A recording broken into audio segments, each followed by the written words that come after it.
Que se passe-t-il en ce moment au Maroc? Laissez-moi vous expliquer. Ce week-end, des villes comme Rabat, Casablanca, Marrakech, Agadir, Tanger ont été le théâtre des plus grandes manifestations anti-gouvernementales que le Maroc ait connues depuis des années. Les rues étaient remplies de jeunes Marocains, la plupart de la génération Z, qui se sont affrontés à la police et ont exigé du changement. Mais voici ce qui est différent. Ce mouvement, appelé Gen Z12, n'a pas commencé avec des syndicats ni des partis politiques. C'est un soulèvement né dans le numérique. Lancé il y a seulement 2 semaines sur Discord. TikTok, Discord sont devenus les principaux outils pour faire passer le mot, et le mouvement s'est propagé rapidement. Alors, qu'est-ce qui a déclenché tout ça?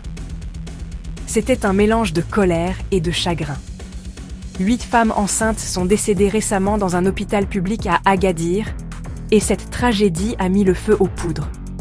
Les gens sont furieux de l'état des soins de santé au Maroc. Il y a moins de 8 médecins pour 10 000 habitants, bien en deçà des recommandations de l'Organisation mondiale de la santé. Les manifestants reprochent également au gouvernement de dépenser de l'argent dans des stades pour la Coupe du Monde de la FIFA 2030, alors que les hôpitaux restent sous-financés. Des stades, il y en a, mais où sont les hôpitaux? On ne veut pas la Coupe du Monde, on veut des soins de santé. Les autorités ont réagi rapidement. Près de 200 personnes ont été arrêtées depuis samedi, selon la police. Les groupes de défense des droits humains affirment que plus de 120 ont été transférés dans des postes de police, qualifiant cela de répression des voies libres. Mais Gen Z212 ne recule pas.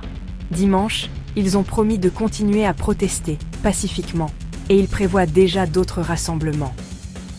La réaction du gouvernement jusqu'à présent? Le ministre de la Santé a limogé le directeur de l'hôpital et certains responsables régionaux de la santé après les manifestations. Mais il n'y a toujours pas de déclaration officielle concernant les manifestations ou les arrestations. Le monde entier observe la situation. France-Espagne. Les réseaux d'information mondiaux qualifient ces manifestations des plus importantes que le Maroc ait connues depuis des années. Alors, quelle est la suite? Gen Z212 affirme qu'ils n'ont pas fini. La jeunesse marocaine exige du changement. Elle n'a pas peur d'utiliser de nouveaux outils et de nouvelles voix pour se faire entendre. Si vous voulez rester informé sur cette histoire, abonnez-vous et faites-moi part de vos réflexions dans les commentaires. Merci d'avoir regardé.